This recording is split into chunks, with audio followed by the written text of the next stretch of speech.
A partir de agora, na Rádio da Família. Abre, Senhor, os meus olhos com o seu poder. Caminhando com Jesus. Acredite, se Deus é por nós, quem será contra nós?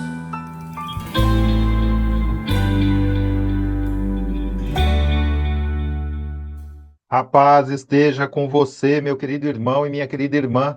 Seja louvado nosso Senhor Jesus Cristo, para sempre seja louvado. Vamos caminhar com Jesus em nome do Pai, do Filho e do Espírito Santo. Amém. Inspirai, ó Senhor, as nossas ações e ajudai-nos a realizá-las, para que em vós comece e para vós termine tudo aquilo que fizermos. Por Cristo, Senhor nosso. Amém. Santíssima Virgem Maria, Mãe de Deus, rogai por nós. Castíssimo São José, patrono da Igreja, rogai por nós. Sabe aqueles nossos pecadinhos veniais, entre muitas aspas? Devemos combatê-los também. O padre Leonardo Wagner nos explica por quê. Olá, meus queridos paroquianos virtuais, sejam muito bem-vindos à nossa meditação da manhã. Hoje eu gostaria de falar para vocês sobre o pecado venial. Muito se fala que o pecado tira da graça de Deus, o pecado nos leva ao inferno, por isso nós devemos ter muito cuidado, nós devemos matar os vícios, confessar os nossos pecados. E às vezes a gente acha que os pecados veniais são coisas corriqueiras que a gente pode ir brincando ou a gente pode ir levando adiante, e isso não faz mal, todo mundo faz, né? Principalmente depois que a pessoa já se converteu, está indo para a igreja todo domingo, talvez até indo para a missa todos os dias, comungando, e sabe que não comete faltas muito grandes. Mas corre um grande perigo nos pecados veniais. Primeira coisa que eu queria explicar para você, um erro que existe muito, é que uma quantidade grande de pecados veniais não forma um pecado mortal. Como se um pecado mortal fosse um certo número de pecados veniais acumulados. Não, isso não acontece, certo? O pecado venial, ele é sempre venial, mesmo que você o cometa todos os dias e talvez várias vezes ao dia.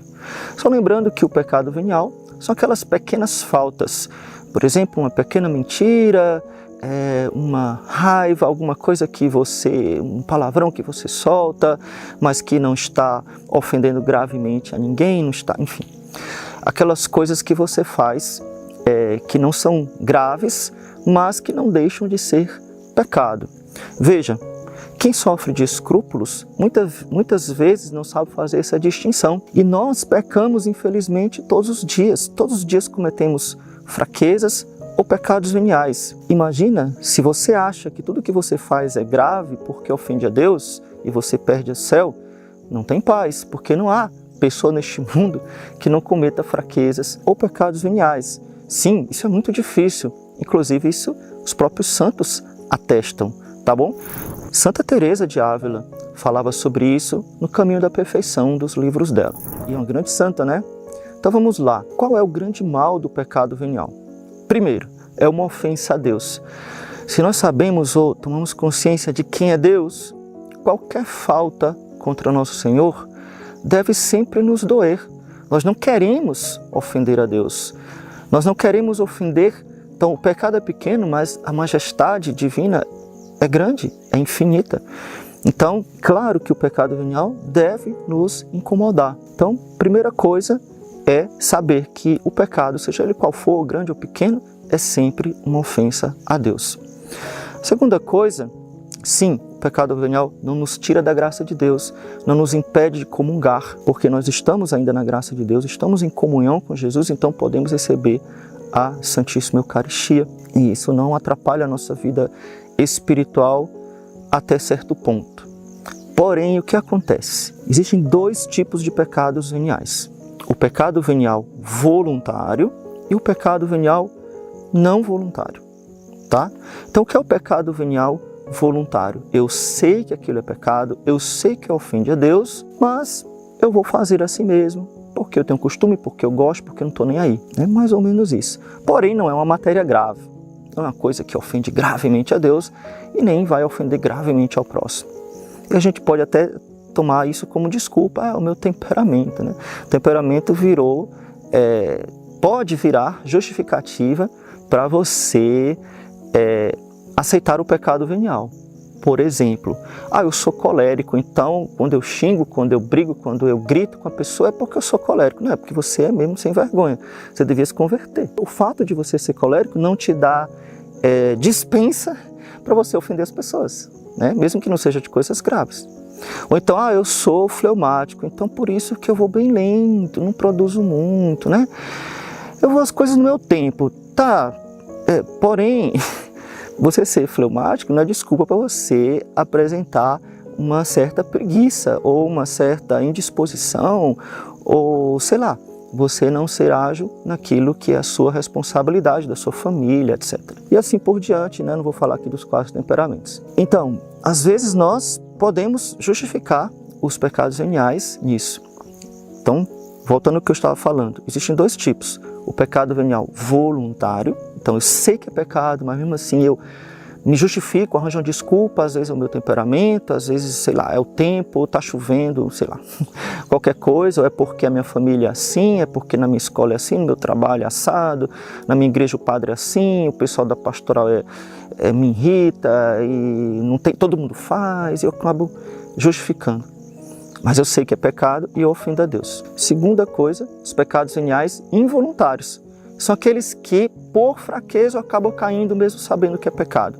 Alguém me irritou, pisou no meu pé, fez uma coisa que eu não gostei, ou então eu fui por impulso, mas aquilo ali me dói e eu me arrependo e aquilo me dá uma compulsão do coração, não é o que eu queria fazer, eu sou até chateado com isso. Então, qual é o risco de eu não me preocupar, de eu não procurar combater os pecados veniais? É que eu acabo enfraquecendo o meu amor a Deus pouco a pouco.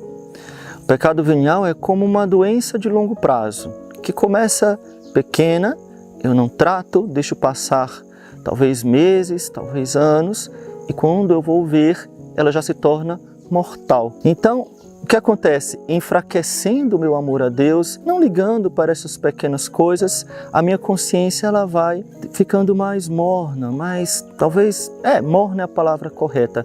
Ou seja, eu vou ficando tíbio. Lembra que no livro do Apocalipse diz, eu prefiro quente ou frio, o morno eu vomito. Diz Nosso Senhor lá no livro do Apocalipse. Por quê? A mornidão é a tibieza, é aquela pessoa que já não tem ânimo, não tem fervor. Então perde o fervor da oração, perde o alento ou o desejo forte da santidade. E aí vai se acostumando com uma vida mediana, ou seja, medíocre. Daí é um passo para, em uma grande tentação, cometer um pecado grave, ou mesmo aos poucos ir se acostumando, ir perdendo esse fervor, ir deixando de rezar, deixando de comungar, e daqui a algum tempo você pode simplesmente, porque a consciência ficou mais relaxada, cometer um pecado mortal. Portanto, aproveitemos na Quaresma para combater essas plantinhas pequenas, esses pequenos vícios, esses pequenos defeitos, talvez que você nem dê muita importância, mas que precisam ser arrancados antes que cresçam. Lembrando que existem muitos pecados veniais que nós fazemos por impulso, fazemos porque somos fracos e às vezes isso pode ser até inevitável. E claro que isso, inclusive, podemos até considerar que não ofende a Deus, embora a matéria seja uma matéria de pecado, porque foi no impulso. Mas depois nós falaremos mais sobre isso. O que é importante, e o assunto desse vídeo é nós darmos atenção aos pecados que nós fazemos de forma deliberada, por livre e espontânea vontade, mesmo que sejam pecados veniais. Louvado seja nosso Senhor Jesus Cristo, para sempre seja louvado, e sua Mãe Maria Santíssima.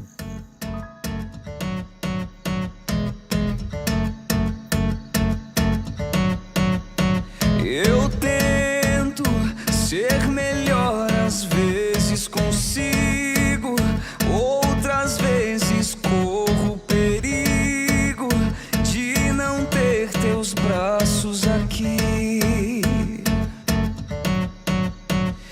afasto do aconchego do teu peito, não me reconheço mais, já não sinto em mim teu cheiro.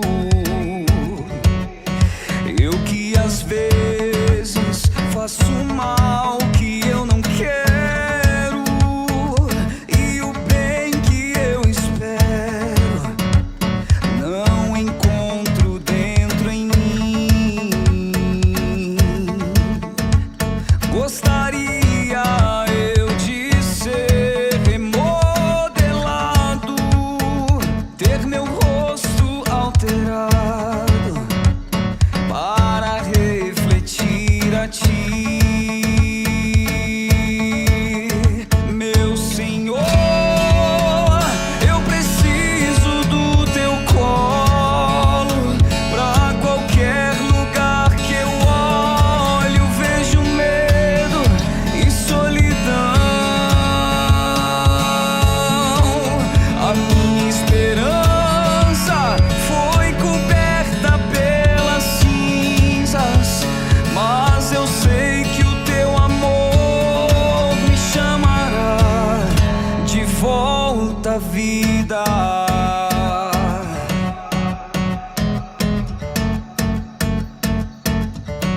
Eu que às vezes faço mal que eu não quero, e o bem que eu espero não encontro dentro em mim. Gostaria eu de ser remodelado, ter meu rosto alterado para refletir a ti, meu Senhor. Eu preciso do teu colo, pra qualquer lugar que eu olho vejo medo e solidão. A minha esperança foi coberta pelas cinzas, mas eu sei que o teu amor me chamará de volta à vida.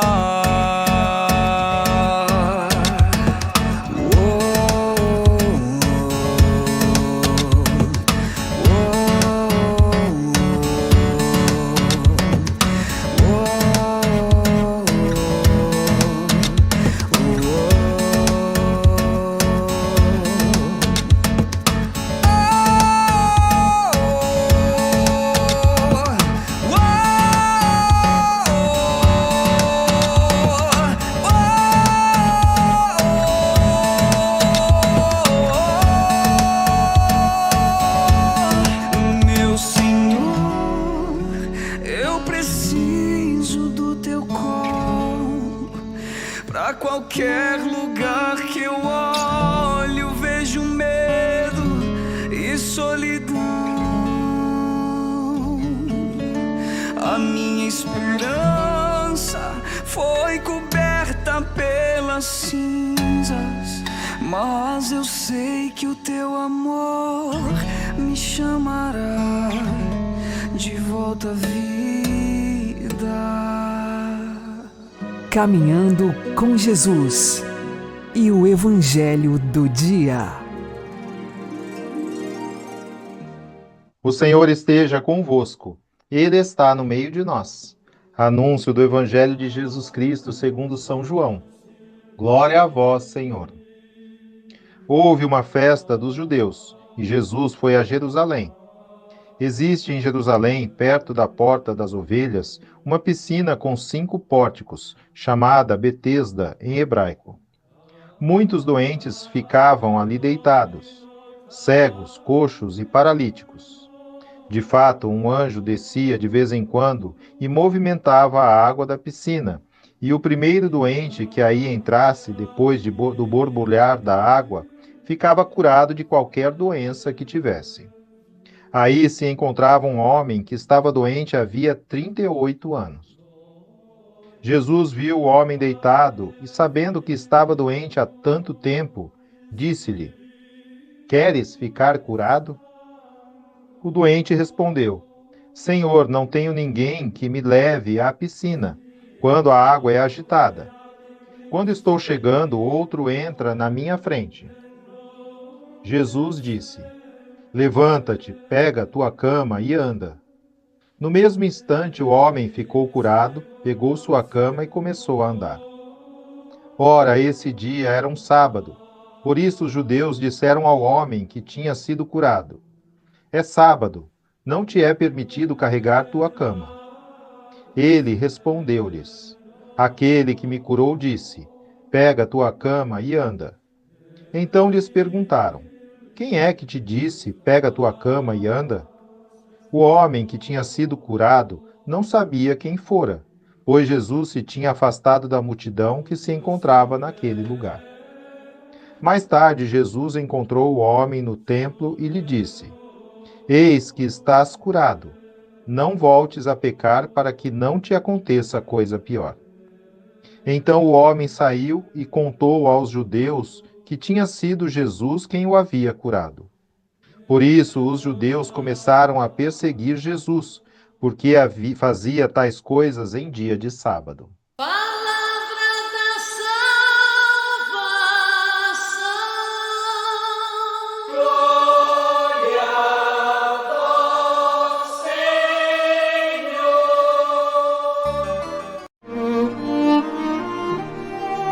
Agora, a homilia diária com o Padre Paulo Ricardo. Meus queridos irmãos e irmãs, o Evangelho de hoje, tirado de São João, nos fala da cura do paralítico na piscina probática, a piscina das ovelhas. Pois bem, aqui nós vemos todo um contexto de pessoas debilitadas. A interpretação mística desse Evangelho é que esta piscina, que está ali rodeada por 5 pórticos, ela simboliza o batismo. Os 5 pórticos nos recordam as 5 chagas de Cristo. Portanto, trata-se da virtude, trata-se da força que vem da paixão de Cristo para nos salvar. Mas vem nos salvar de quê? Na lista deste Evangelho, você encontra aqueles enfermos que vão numa graduação. Eles são cegos, coxos e paralíticos. Os cegos são aquelas pessoas que estão na ignorância, ou seja, aquelas pessoas que são fracas do entendimento, da compreensão, que ainda não compreenderam a verdade da fé. Os coxos são aqueles que, na sua prática, no dia a dia, na sua atitude, o seu jeito de se comportar, eles são claudicantes, ou seja, eles são mancos, que realizam obras que poderiam até ser boas, mas são inconstantes, são mancos, são dificilmente perseverantes nas boas obras. E finalmente os paralíticos. Esses são os casos mais graves, que não tem somente ignorância, não tem somente a fraqueza daquele que não persevera nas boas obras, na verdade tem uma verdadeira paralisia da vida espiritual e não vão para a frente. Pois bem, aqui nós vemos que os seres humanos têm uma graduação diferente, uma forma diferente de se comportar diante de Deus, cada um com a sua gravidade, cada um com a sua história pessoal. E, no entanto, Jesus se apresenta para todos e Jesus quer realmente nos curar. Por isso, tomamos aqui o caso mais grave. O caso mais grave do homem paralítico, não somente paralítico nas suas pernas, mas paralítico até mesmo de iniciativa. Lá estava ele, pobre homem paralítico, esperando e não sabia mais pelo que é que ele esperava. E é interessante nós vermos que Jesus pergunta: você quer ser curado? E ele responde, já mostrando o seu desespero, a sua falta de esperança. Como quem diz assim: querer, eu até queria, mas não vai dar certo. Por quê? Porque porque sempre alguém vai antes de mim, sempre alguém é mais rápido e assim o homem já se derrota antes mesmo de começar a empreitada. Jesus faz esta cura. O que é de muito estranho nessa cura é que Jesus não pede a este homem fé. Jesus simplesmente, por iniciativa, moto próprio, né? Jesus cura o homem. E depois, quando o homem é interrogado sobre o que ele está fazendo, de carregar ali a sua cama, e perguntam, quem te fez isso? Ele disse, eu não sei. Ou seja, estranhíssimo que este homem não conheça Jesus, não tenha dado o passo da fé. Mas Jesus fez esta cura exatamente para nós. As curas de Jesus são sinais, sinais para levar até a fé, para que você compreenda. Nós, ignorantes, sem conhecer Jesus, coxos, quer dizer, sem perseverança, paralíticos, totalmente sem energia para sair do lugar, nós precisamos dele, precisamos do Cristo. Então, Ele quer entrar na nossa vida, Ele quer ter essa iniciativa.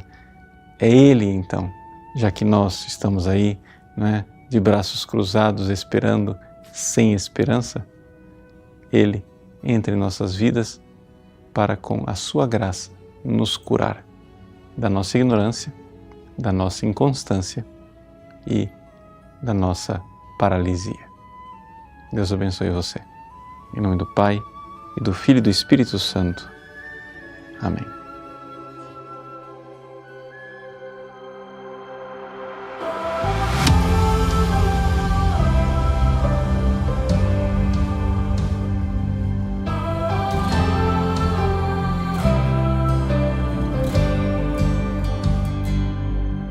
São tantas as memórias que preciso esquecer. São muitos desafios que preciso superar. Em meio às derrotas, onde a dor roubou meus sonhos, escuto a tua voz, o teu amor a me chamar.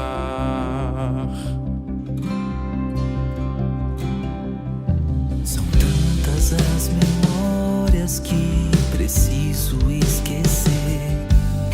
São muitos desafios que preciso superar. Em meio às derrotas, onde a dor roubou meus sonhos, escuto a tua voz, o teu amor a me chamar.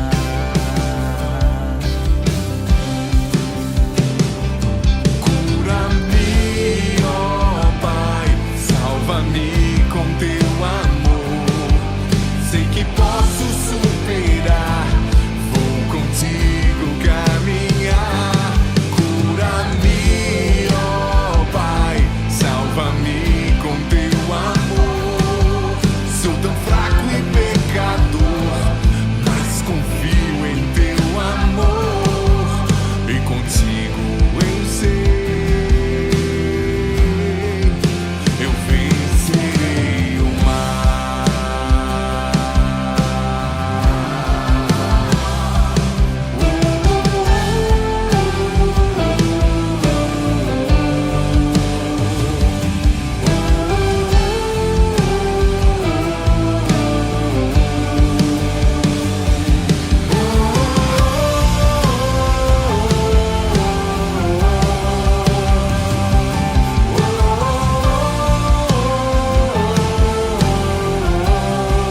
Pai, nós te entregamos todas as nossas feridas mais profundas.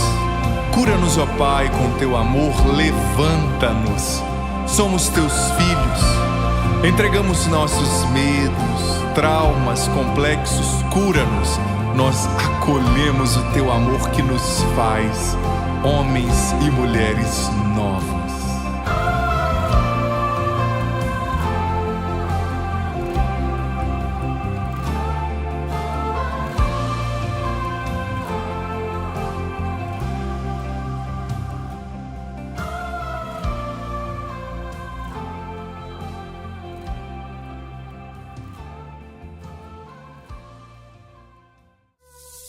Agora você ouve o Catecismo da Igreja Católica.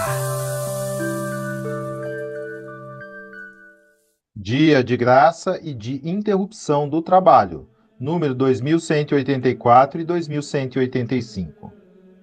Como Deus descansou no sétimo dia, depois de toda a obra que fizera, a vida humana é ritmada pelo trabalho e pelo repouso. A instituição do Dia do Senhor contribui para que todos desfrutem do tempo de repouso e de lazer suficiente que lhes permita cultivar sua vida familiar, cultural, social e religiosa. Durante o domingo e os outros dias de festa de preceito, os fiéis se absterão de se entregar aos trabalhos ou atividades que impedem o culto devido a Deus, a alegria própria ao dia do Senhor, a prática das obras de misericórdia e o descanso conveniente do espírito e do corpo. As necessidades familiares ou uma grande utilidade social são motivos legítimos para a dispensa do preceito do repouso dominical. Os fiéis cuidarão para que dispensas legítimas não acabem introduzindo hábitos prejudiciais à religião, à vida familiar e à saúde. O amor da verdade busca o santo ócio. A necessidade do amor acolhe o trabalho justo.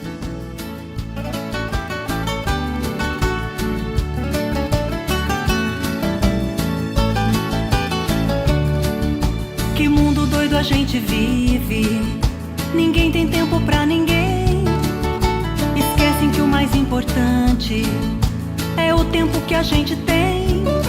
Tenha tempo pra sua família e não pense só o mundo ganhar. O que vale ter o mundo se não pode ter um lar? O que vale ter um mundo se não pode ter um lar? O dinheiro compra uma casa, mas um lar ele não compra não. O dinheiro compra os amigos, mas a amizade ele não compra não. Pode até comprar a companhia, mas não pode comprar o amor. Tenha tempo pra sua família, a riqueza de maior valor. Pode até comprar a companhia, mas não pode comprar o amor. Tenha tempo pra sua família, a riqueza de maior valor.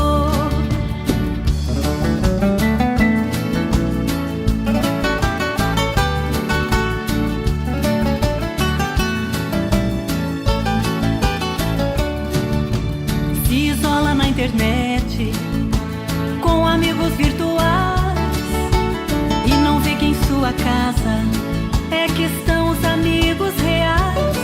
Tenha tempo pra sua família e não pense só o mundo ganhar. O que vale ter o mundo se não pode ter um lar?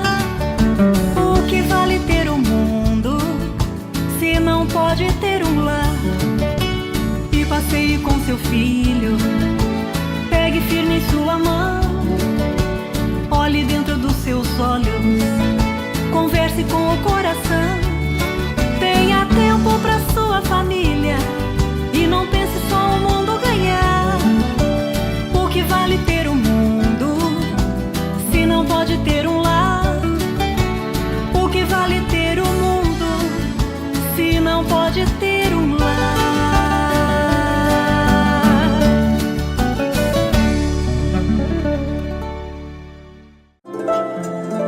O Santo do Dia, com o Padre Alex Nogueira.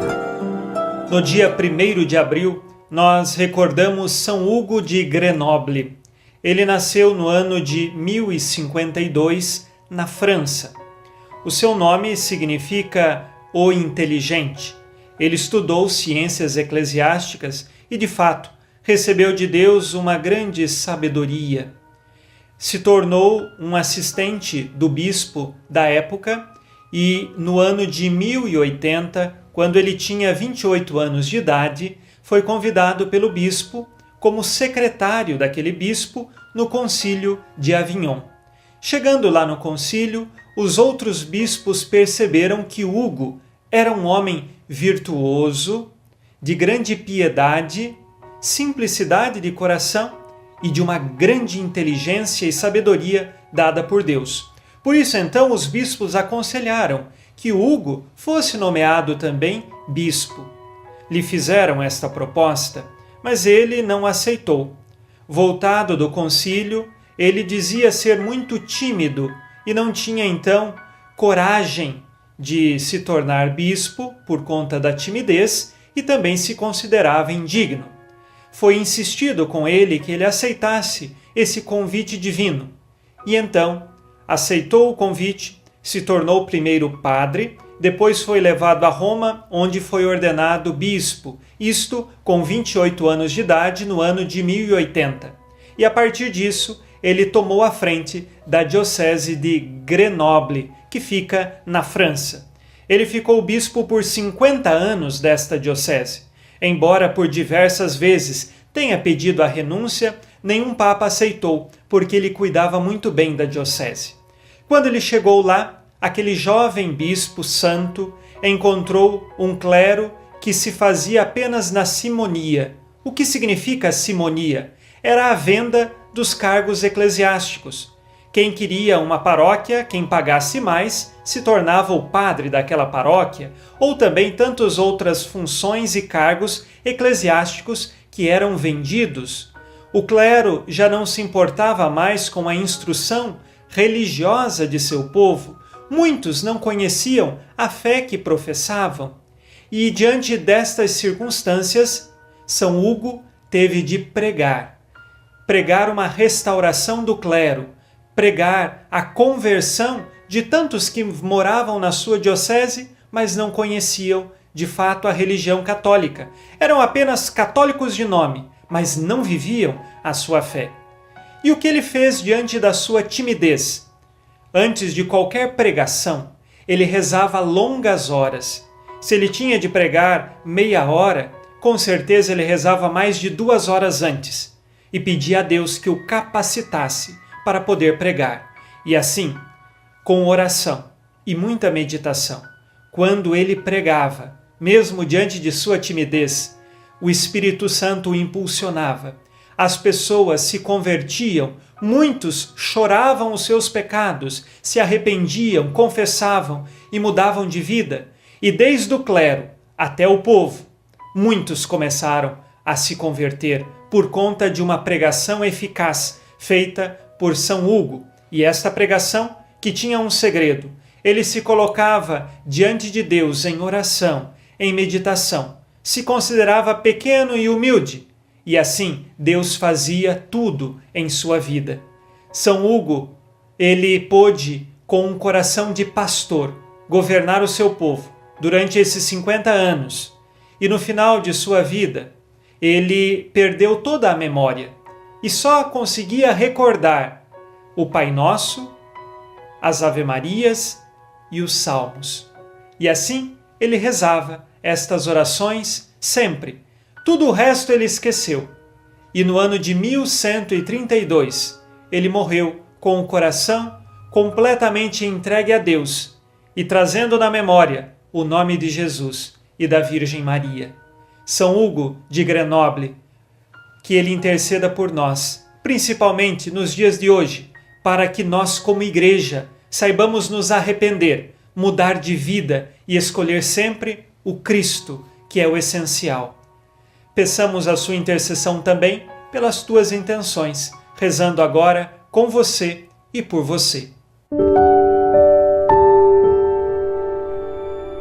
Deus eterno e todo-poderoso, que pusestes o bispo São Hugo de Grenoble à frente do vosso povo, amparai-nos por sua intercessão, com vossa solicitude de Pai, que por suas preces alcancemos segundo a vontade de Deus o que pedimos nesta oração. Por Cristo nosso Senhor. Amém. Ave Maria, cheia de graça, o Senhor é convosco. Bendita sois vós entre as mulheres, e bendito é o fruto do vosso ventre, Jesus. Santa Maria, Mãe de Deus, rogai por nós, pecadores, agora e na hora de nossa morte. Amém.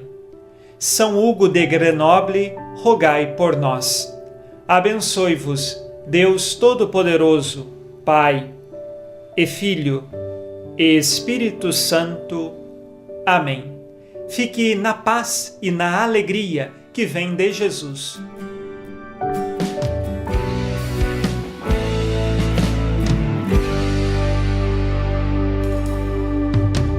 Quero consolar teu coração. Quero colocar-me em tuas mãos. Ser um instrumento útil, pleno em tua missão. Usa-me, Senhor,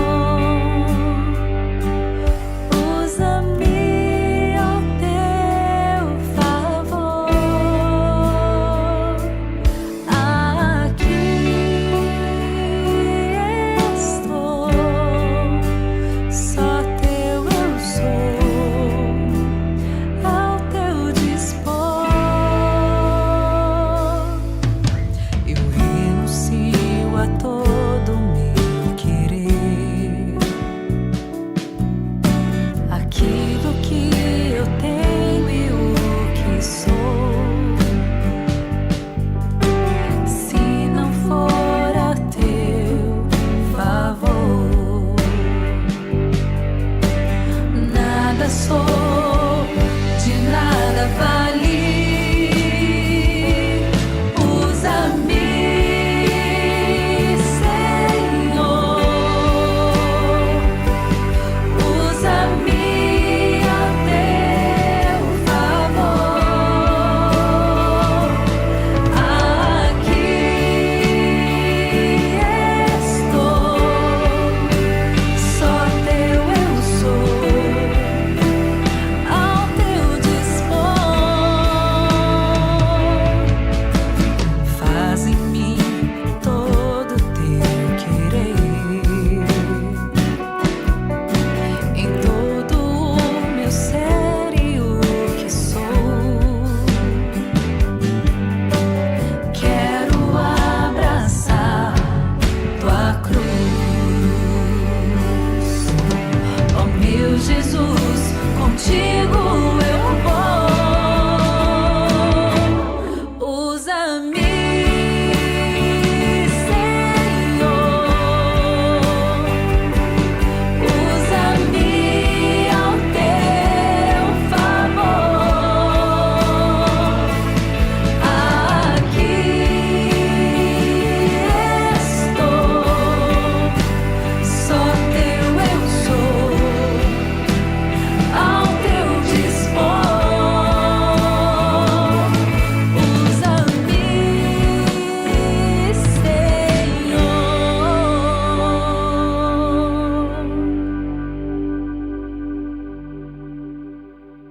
Você está ouvindo na Rádio da Família.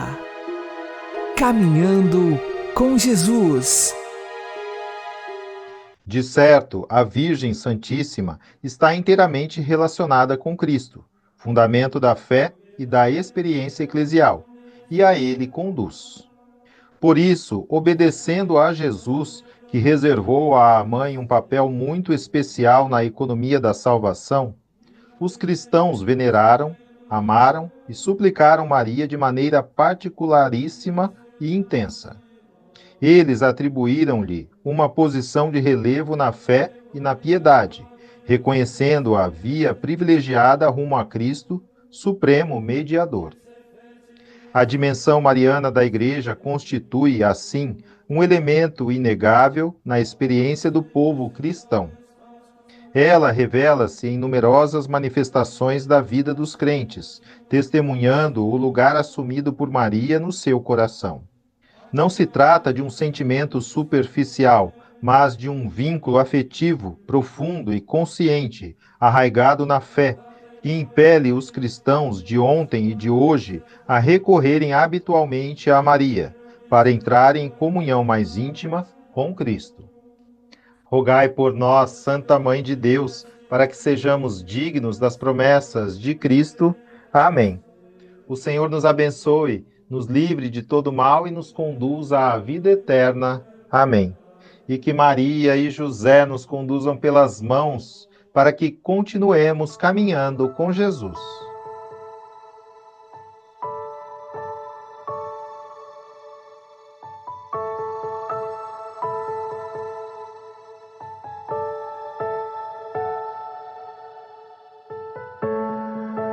Se a dor te toma por demais, se o mundo não te crê jamais, sabe, pois, que há alguém por ti, orando, intercedendo assim. Puro esplendor, amor de mãe, sacrário vivo de Deus Pai. Em ti, Maria, eu encontrei a vida que pra mim eu quis. Imaginei como seria o paraíso de Jesus, com paz e harmonia em nossos corações. Para sempre então seria eterno em louvor aquele que um dia veio e nos salvou. Ó Mãe Santíssima, me leva a Deus, que para sempre exultarei com cantos, tempos de louvor, buscando a salvação. E nessa hora em que eu te rogo aqui, dentro em meu peito está a vontade de te conhecer, Maria, tu que és porta do céu.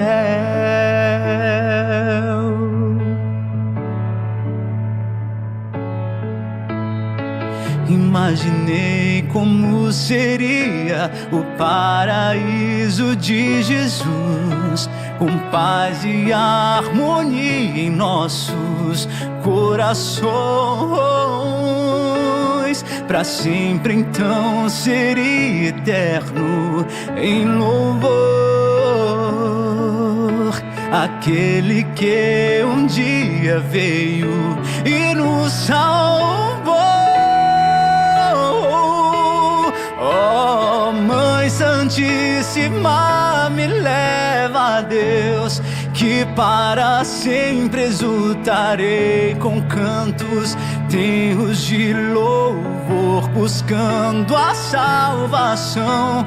E nessa hora em que eu te rogo aqui, dentro em meu peito está a vontade de te conhecer, Maria, tu que és porta do céu.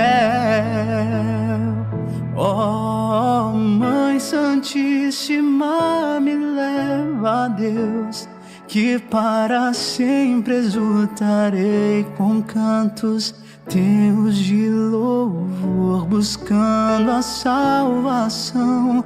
E nessa hora em que eu te rogo aqui, dentro em meu peito está a vontade de te conhecer. Maria, tu que és porta do céu.